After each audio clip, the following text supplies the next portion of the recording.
What's up, y'all? This is Kolby Cooper, and you're listening to the Midwest Mixtape Podcast.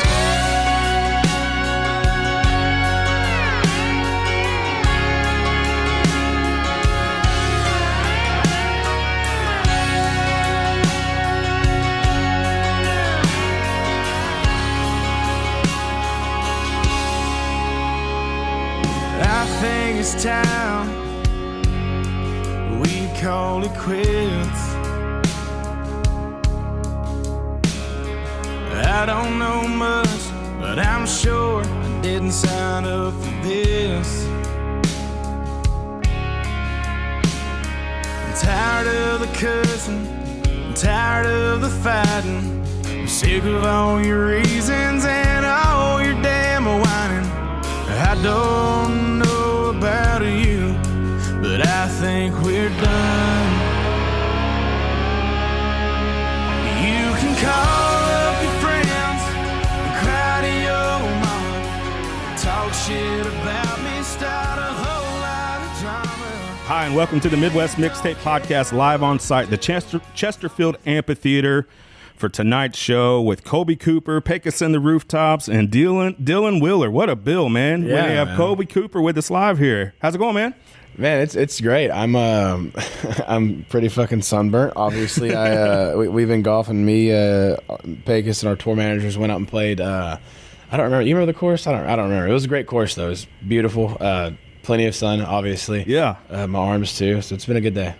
Yeah, and I consider myself a golfer, but I don't know if that's actually true. Like, Yeah. not very good, but it sounded like you guys had a good time. Everybody's been talking about how awesome the course was. It was nice to get out. It's a beautiful day outside in St. Louis right now. Yeah, absolutely. It was a gorgeous day. I mean, it's like 100 every day in Texas right now. So Right. to have anything below below it is nice. Yeah, and like I said, you're at Chesterfield Amphitheater tonight. Tickets still available at the door. Come out. There's still time. Getting ready to kick off the show here in a little bit. But, yeah, thanks for joining us today, man. We are big fans. I don't know if you can see it on my computer or not. There's a sticker over there. Yeah. We got something in common. Yeah, absolutely, man. So I have 3 daughters. Let's You're a girl go. dad yourself. I am. How many daughters do you have? So I have 2 daughters, and we just had our very first boy. Oh, okay. Yeah. We got some great bathroom next door acoustics coming in. Yeah, so father of 3, right? Yeah, I mean, man, father of 3. It's a wild thing. I'm 24. I have 3 kids, 2 girls and a boy, and man, it's a trip. You know, playing shows and also having this whole family. It's so wild, man. I'm so thankful for it, and I don't know. Being a dad is by far the coolest thing I get to do. Agreed, man. I'm very totally with you there. I always kind of, people that don't have as many kids as I do, if they ever ask for advice, they're like, what's harder, having 1 kid or 2? Is like, once you know your life's like crazy, like just keep adding them up. It doesn't matter. Absolutely, man. Life's just gonna be crazy no matter what. It seems like so. And I don't have any boys, but I have a nephew, and I seem to treat him a little bit different. Is that the case with you? I know it's still a baby, right? Yeah, it's still to be determined. I mean, I'm sure I'll treat him a little differently, just instinctively. But yeah, he's 7 months, almost 8 months old, I guess. So it's he's still pretty babyish, but he'll get there. Yeah. Man, I love the video that I saw on YouTube that they did, the behind the Opry experience when you played the Opry. Got to play, share that with your family. I know your daughters were there. That's one of the coolest things that I've seen. I bet that was a really cool experience. Dude, it was so cool. So I've played the Opry twice now, and the videos from the first time, my wife flew in, my kiddos flew in. Carter wasn't born yet, so it was just Josie and Charlie. My oldest is Josie. Charlie's my second, I guess my youngest girl. And we played, debuted at the Opry, and had a bunch of family fly in. I had, but my wife and kids were like front and center, like, so I'm I guess on the middle of the mic stand looking at the crowd. My wife and kids are like right fucking there, dude. And it was a very magical moment. And our guitar player Paul drove in with his wife, and it was so awesome, man. Did you have to hold back tears? I feel like I'd be like a baby up there. Yeah, man. It was definitely and I'm a big titty babe, man. I'm an emotional dude, but it was more like I was just overwhelmed with like more just like fucking pride, man, and happiness, and just like, a sense of accomplishment, and seeing, having my family be there to see me accomplish one of my dreams was so cool. And it was just, I guess, trying to really soak that in and be grateful for it. Is that one of your pinch yourself moment kind of things with your careers? Like, yeah, are we really sure, doing man. this right now kind of thing? Like there's been a couple, man. Like we sold out Billy Bob's last year, and like growing up, Billy Bob's was always like I had all the Live at Billy Bob's CDs from a lot of my favorite Texas artists and some some of the older artists that came through. And to go play that and sell it out was crazy. So it's just, we had a couple of pretty cool ones in the past year. Texas music scene, country, rock, whatever you want to call it. I don't care about genres, whatever it is. It seems like, you got the old guys with the Willies and the Guy Clarks and all those things. Then you sort of had the Red Dirt movement. Now it feels like there's this country rock revival maybe, but there's just this wave. And I know all you guys are so... even the guys on the show tonight, everybody's sort of connected. I know there's a lot of management and the same publicist and those types of things. Does it feel like a brotherhood? Yeah, man, absolutely. I as much as it can, I think we're all so damn busy that it's like we may see each other like 2 or 3 times a year, but when we do, it's always like you pick right back up where you left off. Yeah, and, everybody's super sweet, man. It's such a thing I'm proud to be a part of. It's definitely I don't know, man. I just call it Texas music. It's what it all is. If you want to call it one thing, it's just a bunch of fucking dudes from Texas making music, and sometimes it's country, sometimes it's rock, sometimes it's I don't know, whatever comes out, man. And it just comes out, and I love it. Waving that Texas flag, is that important to you? Yeah, absolutely. I'm born and raised in Texas. I still live in Texas. My family's all in Texas. I don't think I'll ever not live in Texas. I think everyone that is from Texas gets the Texas pride, and it's probably annoying to some people, but it's just it's one of those things, man. I'm so grateful for where I come from and the state that has allowed me to broaden my horizons. I mean, every time we play in Texas, it's still just it's always our best shows, and they're so great, and the crowd's always just fucking awesome, and always playing Texas is just I don't know, it's a little bit different, man. We interviewed William Clark Green a year ago or so, and I was looking at his tour dates, and it was like, East Coast, whatever, and then I think there was like 12 Texas dates in a row, and I know Texas is big, right? Mm-hmm. But it seems like all these, even the small towns in Texas, there's a spot to play, there's a scene there that people are going to show up, and I asked him about it, and he said, we go out, like our money's in Texas, our fans are in Texas. We go out because it's important to play other parts of the nation and the country or whatever.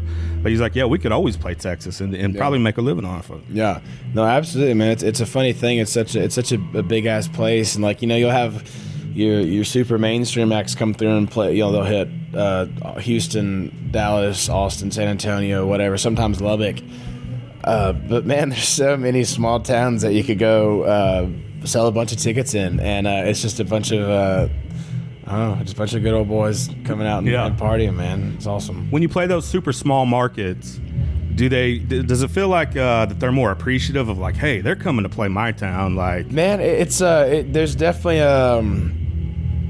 it depends, man. You get both sometimes. Sometimes those small towns get so fucking drunk that they don't know how to act, and then sometimes, it's like, holy shit, we're in the middle of we're 2-3 hours away from the biggest city, and we're randomly out here, so they really appreciate that shit. So it's definitely it's different everywhere, man.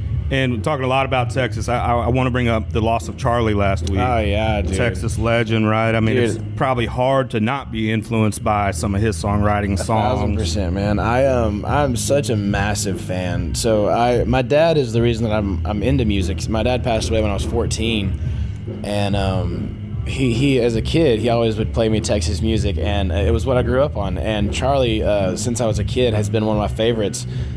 And over the past year, or 2 years really, I've just revisited a lot of the old Texas music that I have, that I grew up on that I haven't listened to in a while. And Charlie's is still my favorite, man. It's like it stood out to me above everything else. So Sunday fucking sucked, man. I was really bummed out. I was telling my wife with Charlie passed on Sunday, and then Aaron Rodgers tearing his Achilles on Monday. There haven't been 2 men that I didn't really know hurt me so bad ever.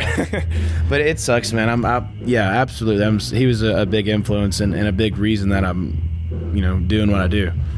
Yeah, that was such a bummer to hear, and I think that's a huge loss, not only in the Texas country music world, but just in the music world in general. Such a great songwriter. Absolutely, man. I actually caught him one time in after a Rangers game. He was playing where everybody's leaving the stadium, and I didn't even know it was happening. It was like, Charlie's playing right here. Really? Yeah. And I just think, I mean, I know it's his most popular song, but My Hometown, I mean, it does not get better than that. Yeah, man. There's dude, I mean, the Good Times album, it may not be the title of it, but the one that has Good Times on it, that whole album, man, it's so fucking good. I mean, I've been listening to him, religiously the past couple of days, obviously. God, man, top to bottom. I mean, Photographs one of my favorite songs. But then also, like, one of his first albums, I don't remember the title, but Desperate Times, the song is so fucking good too, man. Yeah. There's a bunch of bangers. I know you're a rock guy too, though, right? Absolutely, man. First album was No More Tears, Ozzy Osbourne. Yeah. Oh my gosh, you're playing with my heart there, man, because I'm a rock metal guy. I like all music, but hey, same, man. I'm a big music connoisseur. Dude, it was probably 4th grade. My dad bought me the No More Tears album for like a birthday. And yeah, I burnt it up, dude. I think I listened to it till you couldn't anymore. Dude, Dad's a rock star. 4th grade, No More Tears, Ozzy Osbourne, Mama, I'm Coming Home. Absolutely, man. I would have the little, like the little portable CD players. Oh, yeah. I mean, they're not around anymore, but I was in like 4th grade. I would have No More Tears in 4th grade with my little headphones on, my portable CD player. I was a little rocker. Yeah, I remember having one of those and the big flip book of the CDs. Yeah. And then it became burn CDs where you're sort of making your own mixtapes and come on, dude. Yeah, and I think you can hear that rock influence, like I said, in a lot of the Texas country that you hear now. But I just, man, it feels like it's maybe even the new rock to me. Yeah. No, I think it's definitely something, man. And I'm not one to label anything. I love letting people call it what they want to, man. I like making fucking music, and I make what I love to make, and what makes me feel good, I guess. And if it comes out heavier, then it comes out heavier. If it comes out country, it comes out country. It is what it is. Absolutely. This is the Midwest Mixtape Podcast. Joined here with Kolby Cooper. Sounds like the show's kicking off here. I want to go out and check. Man. Let's go watch Dylan. Check it out. But there's still time if you're in the St. Louis area. Get down to Chesterfield Amphitheater. Come out to the show tonight. You can go to kolbycooper.com for all the tour dates, merch, all the songs. You got the new single out, Kill Me. And catch Kolby Cooper on tour or coming to a town New Year, man. Anywhere. Come on, baby. New music on the way. Let's go. Appreciate it, man. Thanks for having me, brother. Thanks, brother.